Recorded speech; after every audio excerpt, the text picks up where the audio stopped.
교재 142쪽 사업계획서에 대한 얘기입니다. 사업계획서.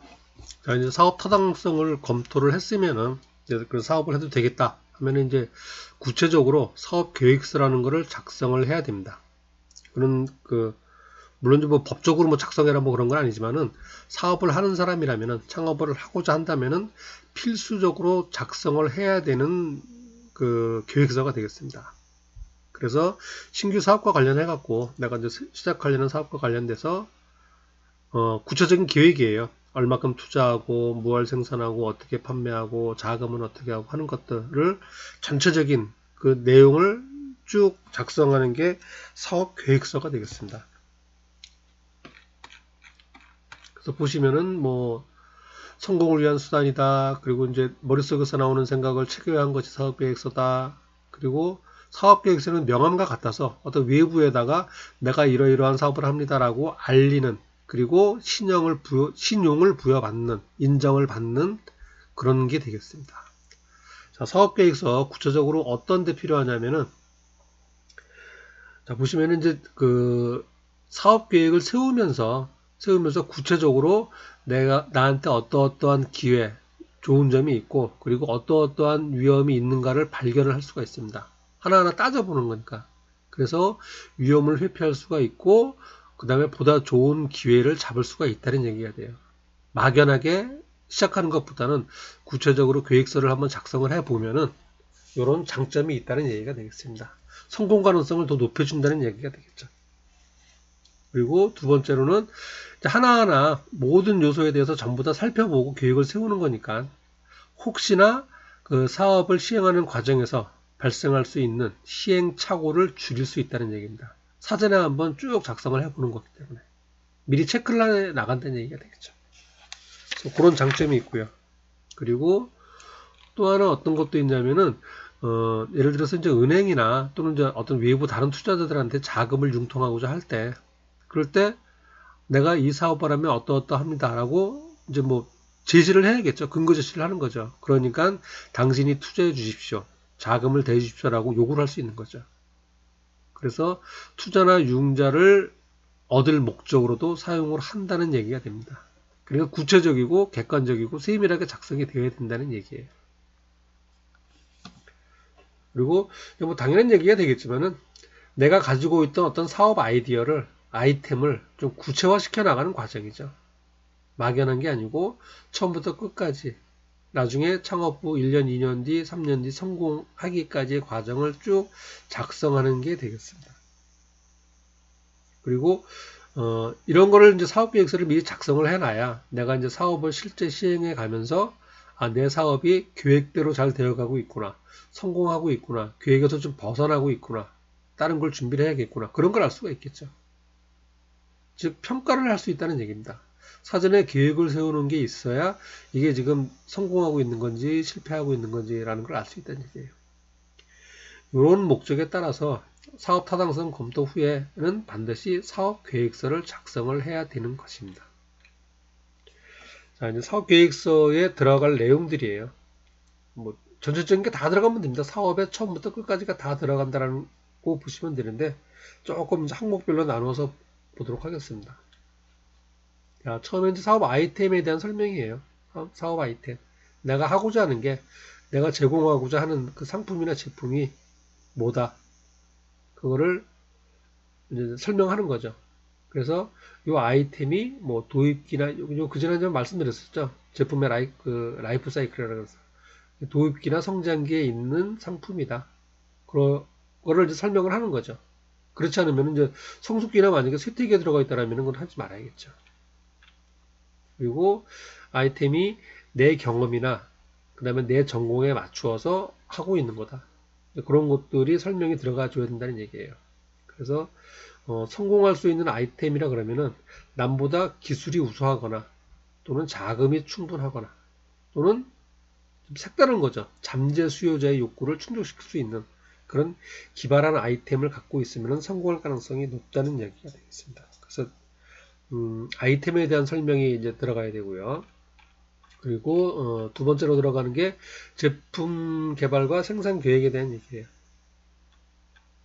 이거는 지난 시간에도 말씀드렸지만은 단순한 이제 좀 쉬운 주변에 흔히 보는 음식을 주로 하는 뭐 외식업을 한다 하더라도 그 내가 제공하자는 음식에 대해서는 어떤 노하우가 있어야 된다고 말씀드렸죠. 그리고 노하우를 개발하기 위해서 몇 개월, 심지어는 몇 년까지 걸린다고 말씀을 드렸습니다. 그럼 그게 바로 제품 개발 및 생산 기획이 되는 거예요. 그게 이제 다 갖춰진 상태에서 창업을 시작해야 된다는 얘기가 되겠습니다. 창업을 하고 나서 먼저 일단 창업을 하고 나서 맛이 좀 아닌데 해서 이제 따로 이렇게 다시 또 거기서 뭐 음식 맛을 개발한다든가 그렇게 하게 되면 이제 늦는다는 얘기죠. 그렇게 되면은 성공 가능성이 상당히 낮다는 얘기예요. 그래서 그런 제품에 대한 내가 제공하고자 하는 서비스에 대한 것이 어느 정도 다 완성된 걸 가지고 이미 이제 완료시켜 놓고 시작을 해야 된다는 얘기입니다. 그래서 외식업 같은 경우도 그런 얘기를 많이 해요. 창업하기 전에 그 음식을 만들기 위해서 몇 개월을 소비하는 거예요. 일단 뭐 전국에 있는 그 음식과 관련된 뭐 맛집을 다 찾아보면서 먹어보는 건 기본이고, 그리고 집에서 또는 뭐 어느 공간을 빌려서 해당되는 제품을 만들어 보는 거죠. 만들어 보고 시식하고 만들어 보고 시식하고 그거를 몇 개월 거친다고들 합니다. 그러고 나서 이제 그 음식 맛에 대한 게 이제 자신이 쓰면은 이제 창업에 들어가는 거죠. 그렇게 되면 성공 가능성이 굉장히 높겠죠. 그런데 일단 창업하고 나서 이제 뭐 음식 만들기 시작하고 좀 마음에 안 들면 다시 또 바꾸고 그렇게 하면은 늦다는 얘기죠. 그렇게 되면은 벌써 이제 자금하고 뭐 다 좀 엉망이 돼버리죠. 얽히고 그래서 성공적인 창업이 되지 않겠죠. 그렇게 되면은.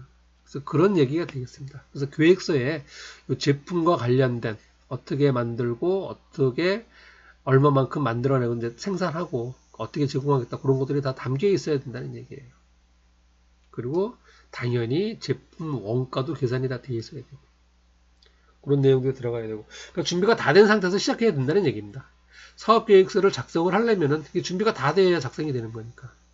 그래서 두 번째는 제품에 관련된 이제 얘기가 들어가고요. 그리고 세 번째로는 구체적으로 어떻게 팔고 어떻게 홍보하겠다라고 하는 게 들어가는 겁니다. 이제 그 책에서도 이제 여기 잘 써져 있는데 많은 창업자들이 착각하는 것 중에 하나가 제품을 만들어 놓으면은 제품이 팔려 나갈 것이라고 하는 소박한 믿음이다. 만들어 놓는다고 다 팔려 나가지 않죠. 이렇게 되면은 뭐 누구나 다 창업을 할 수 있게요. 실질적으로는 그렇지가 않죠.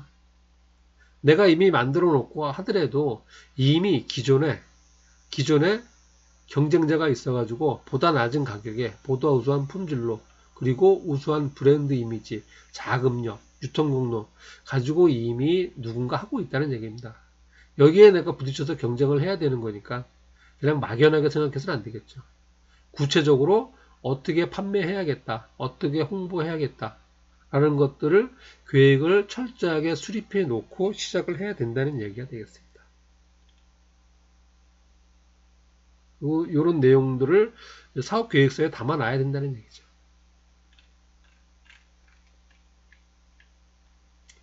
자, 그리고 이제 네 번째 얘기가 되겠는데 조직 및 인력 계획 수립이에요. 나 혼자 창업하고 나 혼자 일을 한다는 경우는 굉장히 드물겠죠. 적어도 가족의 도움을 받거나 아니면은 종업원 한 명, 두 명은 고용을 해야겠죠.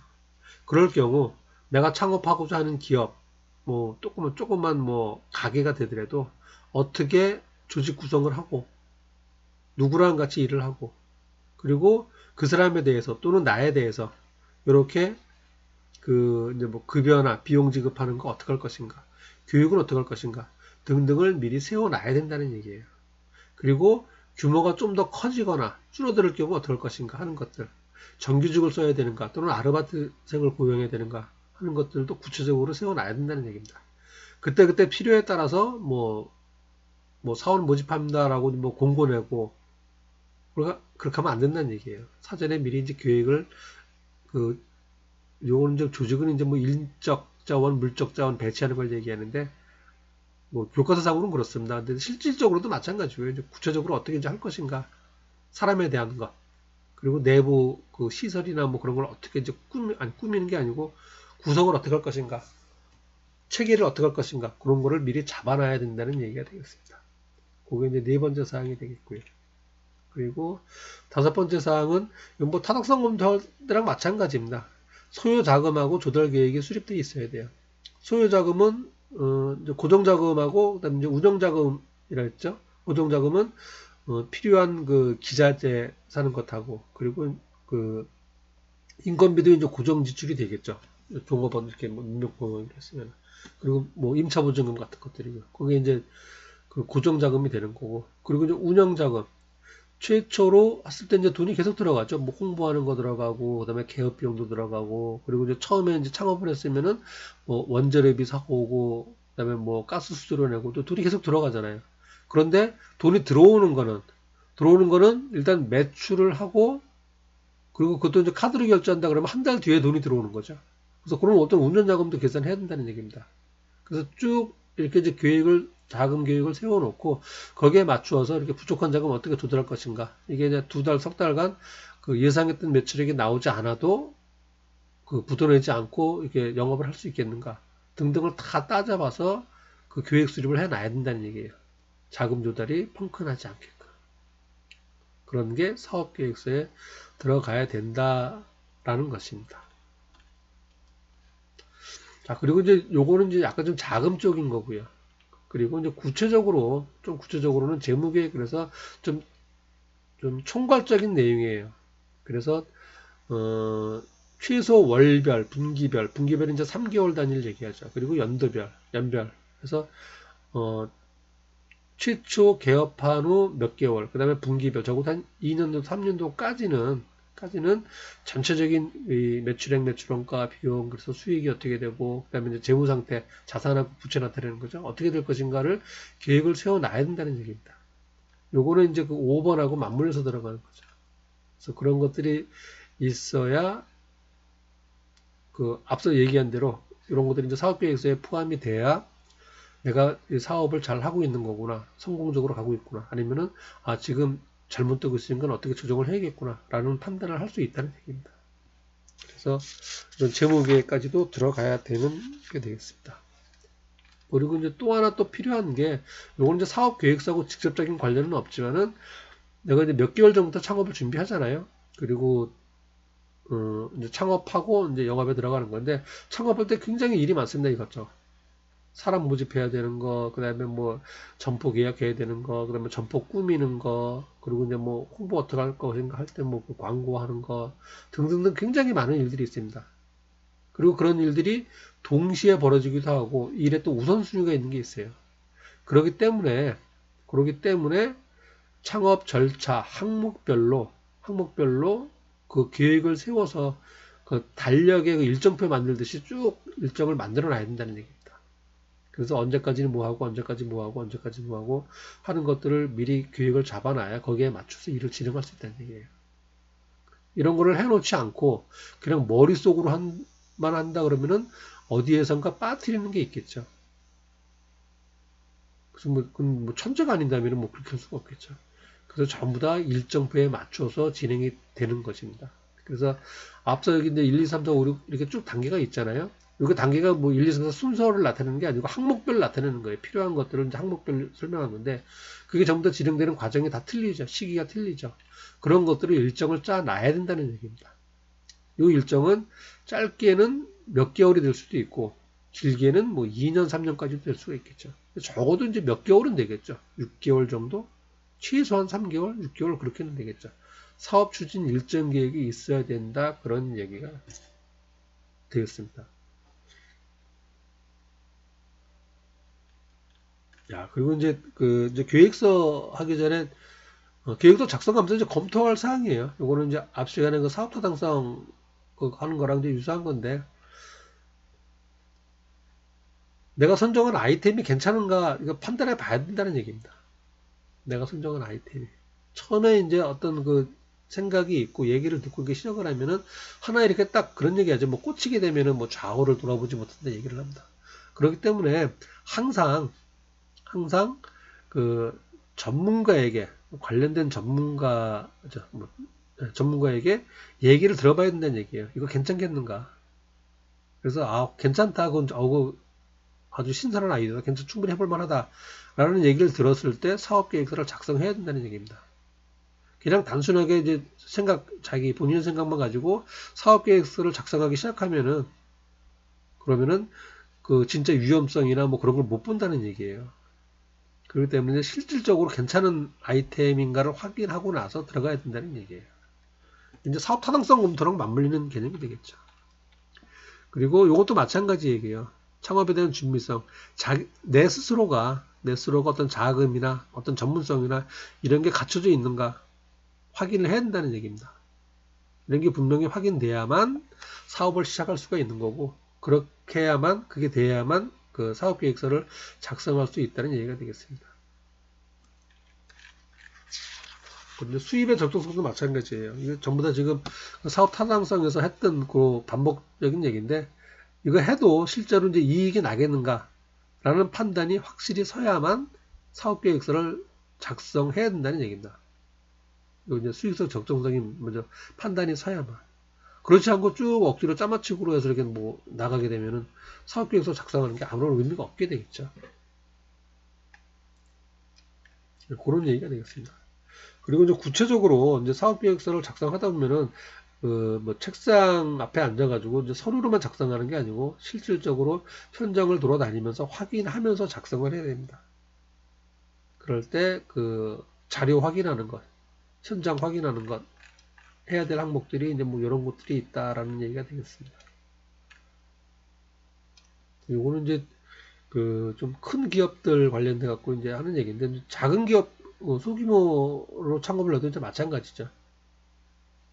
그래서 이런 내용들을 실제로 조사해야 된다라는 내용이 되겠습니다. 어쨌든 그 검토 사항은 여기서 이제 그 교재에서 현장 조사하고 검토 사항은 사업 타당성 분석할 때 거기에 관련되는 내용이라고 보시면 되겠습니다. 자, 그다음에 이제 사업 계획서 작성 방법이에요. 구체적으로 어떻게 작성해야 되는 거죠? 표 작성하는 거죠. 계획서 작성하는 거죠. 그래서 근본적인 원칙입니다. 이게 작성할 때. 다른 어떤 무슨 보고서 같은 거 만들 때도 마찬가지예요. 그 기본 원칙이라는 게 있습니다. 여기서도 이제 사업계획서 작성할 때 기본적으로 지켜줘야 되는 근본적인 원칙들. 첫 번째가 신뢰성입니다. 신뢰성은 뭐냐면은 이거 제3자가 받으려도 이거 믿을만한 거라는 거예요. 무슨 사기가 아니고 거짓말이 아니고 실제 그렇냐 하는 겁니다. 그래서 객관적인 자료에 근거해서 작성을 해야 된다는 얘기예요. 객관적인 자료. 아까 이제 그 사업계획서에 포함될 내용들이 많이 있었잖아요. 거기에 들어가는 내용들이 하나하나 전부 다 어쨌든 뭐 근거가 있어야 된다는 얘기입니다. 추측이 아니고 내가 보니 이렇더라 뭐 그게 아니고 어떤 조사에 의해서 수치에 의해서 나온 자료를 가지고 작성이 되어야 된다는 얘기예요. 그리고 이렇게 자료가 작성이 되어야만 내가 뭐 은행이나 또는 뭐 다른 뭐 투자자들을 만나가지고 이 사업 이렇습니다라고 근거를 제시할 수 있는 거겠죠. 그리고 그 사람들 을 보고 나서야 아 그렇구나 이건 뭐 사실 이럴 수 있겠구나 믿겠죠. 객관적인 자료를 근거로 해요. 그래서 사업계획서 작성할 때는 그 객관적인 자료에 의해서 신뢰성이 확보되어야 된다라는 게 첫 번째 작성 원칙이 되겠습니다. 자, 두 번째는 이제 일관성이에요. 그건 이제 사업계획서 이 부분이 서로 맞아 들어가야 된다는 얘기입니다. 생산은 이렇게 뭐 쓸 때는 뭐 예를 들어서 한 달에 10개밖에 생산을 못 하는데 판매할 때는 뭐 수요가 늘어나면은 뭐 30개를 팔고 50개를 팔고 막 그렇게 계획이 돼 있으면 안 되잖아요. 만드는 건 10개밖에 못 만드는데. 그러니까 앞뒤가 안 맞다는 얘기예요. 그리고 뭐 이제 투자 계획이나 재무 계획도 마찬가지고 뭐 이제 매출액이 얼마 늘어나갖고 하면은 뭐 설비를 어떻게 늘리고 뭐 그래야 되는데 실제로 봤더니 뭐 자금에서는 또 그렇게 안 맞고 그러니까 안 되겠죠. 전체적으로 그러니까 사실대로 해야 되는 게 맞고 그 다음에 추정치가 들어가더라도 어쨌든 각 부문 간에 논리적으로 좀 맞아야 된다는 얘기예요. 종업원을 한 명 고용하겠다고 해놓고선 뭐 판매는 뭐 근무 시간은 어떻게 되고 판매를 이렇게 간다 그러면은 종업원 혼자서 그 감당 못하죠. 그거는 이제 앞뒤가 안 맞는 게 되겠죠. 그래서 어쨌든 전체적으로 부문 간에 좀 일관성이 있어야 된다라는 게 이제 사업계획서 작성의 기본 원칙 중에 하나입니다. 자, 그리고 이제 세 번째는 이해 가능성이에요. 이건 무슨 말이냐면 이제 사업계획서 내가 작성을 하죠. 그리고 어떤 이제 수치 자료나 이제 근거 가지고 작성을 하는데 이거는 작성한 사람은 당연히 알고 작성을 하겠죠. 모르면서 작성한다는 건 말이 안 되니까요. 그런데 이렇게 작성해 놓은 걸 가지고 제3자가 봤을 때도 제3자가 읽어보더라도 아 하고 이해할 수 있어야 된다는 얘기예요. 그게 제대로 작성된 겁니다. 근데 그런 것들은 이해 가능성이라 그래요. 제3자가 좀 관련이 없는 비전문가인 제3자가 보더라도 읽어보고 아 이렇구나라고 내용을 이해할 수 있어야 된다는 얘기입니다. 그렇게 좀 쉽게 써야 된다는 게 이제 이해 가능성 그런 얘기 같습니다. 저런 얘기가 있습니다. 이제 약간 무속의소리 비슷한 얘기인데 여러분들도 책을 읽다 보면은 이제 특히 전공서적이 그래요. 우리가 이제 소설책이나 뭐 잡지 같은 거 볼 때는 읽어보면은 무슨 말인지 다 알죠. 무슨 내용인지. 근데 이제 전공서적 같은 경우는 내용이 좀 어렵기도 하지만은 읽어도 분명히 한국말인데 읽어도 무슨 말인지 모르는 경우가 있습니다. 내용이 좀 어렵기도 하고. 그리고 요즘은 덜한데 이제 예전 같은 경우에 한 뭐 20년 전, 30년 전 하면은 전공서적을 외국에 있는 책을 이제 번역해서 이렇게 내는 것들이 많았어요. 그냥 번역하는 경우도 있고 아니면 그 책을 기본으로 해서 본인이 쓰기도 하고 그러는데 문제는 이제 이 문장 자체가 좀 어려운 거예요. 너무 뭐 주어도 없고 목적어도 없고 읽어봐도 말은 다 하는 말인데 무슨 말인지 모르는 경우가 있습니다. 그거는 이제 그 책을 쓰는 사람이나 번역하는 사람이 좀 잘 모르는 상태에서 했다거나 뭐 그런 게 되겠죠. 그걸 어쨌든 이해 가능성이라고 얘기를 해요. 그래서 저 같은 경우도 이제 수업 시간에 간혹 그런 얘기도 하는데 이해 가능성 예를 드는 게 어떤 개념에 대해서 이제 본인이 알고 있다 모르고 있다는 이제 어떻게 판단하냐면은 여러분들이 어떤 내용에 대해서 집에 가서 여러분들 동생한테 예를 들어서 뭐 초등학교 다니는 동생한테 그 내용을 설명할 수 있고 그 초등학생이 알아들으면은 그 내용을 알고 있다라고 이제 그렇게 얘기를 합니다. 그게 이해 가능성입니다. 알고 있는 것, 제대로 알고 있는 것들이 쉽게 설명할 수 있어야 된다는 얘기가 되겠습니다. 사업계획서도 작성하는 사람은 물론이고 제3자가 보더라도 아 하고 고개를 끄덕이고 알 수 있을 정도로 작성이 돼야 된다는 얘기가 되겠습니다. 이런 것들도 마찬가지예요. 구체적인 생산 방법 뭐 이런 것들도 물론 이공개적이긴 하지만은 쉽게 이렇게 설명이 되어 있어야 된다는 얘기입니다. 자, 그리고 사업계획서는 이런 측면도 조금 들어가요. 독창성이라고 얘기를 하는데 좀 신선해야 된다는 얘기입니다. 남들이 하는 거 남들하고 똑같은 거 뭐 그래가지고는 안 되고 적어도 나만의 아이템, 나만의 방법 그런 노하우가 들어가 있어야 된다는 얘기예요. 그래야 어떤 투자나 융자 이런 기관에서도 관심을 갖고 봐주고 그리고 제3자가 보더라도 이건 괜찮구나 이거 성공할 수 있겠구나 라는 거를 그렇게 판단한다는 얘기죠. 그래서 사업계획서에는 이런 독창성이 담겨야 된다라고 얘기를 많이 합니다. 그래서 이 네 가지가 사업계획서 작성할 때 지켜야 되는 기본적인 원칙이에요. 믿을 만한 자료를 가지고 해야 된다. 좀 일관돼야 된다. 읽어보기, 그러니까 이해가 쉬워야 된다. 그리고 독창적이어야 된다. 이거는 여러분들이 이제 나중에 자기소개서 쓸 때 같은 것도 마찬가지고 무슨 서류를 작성하든 어쨌든 다 통용되는 그런 원칙들입니다. 자, 이렇게 되겠고요. 그리고 이제 구체적인 이제 사업계획서 내용이에요. 사업계획서 내용에 보면은 이런 것들이 들어가야 됩니다. 자, 큰 것만 일단 보겠습니다. 기업체의 개요.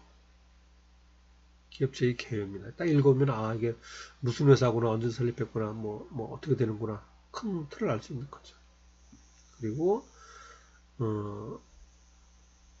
창업 경과 및 향후 전망.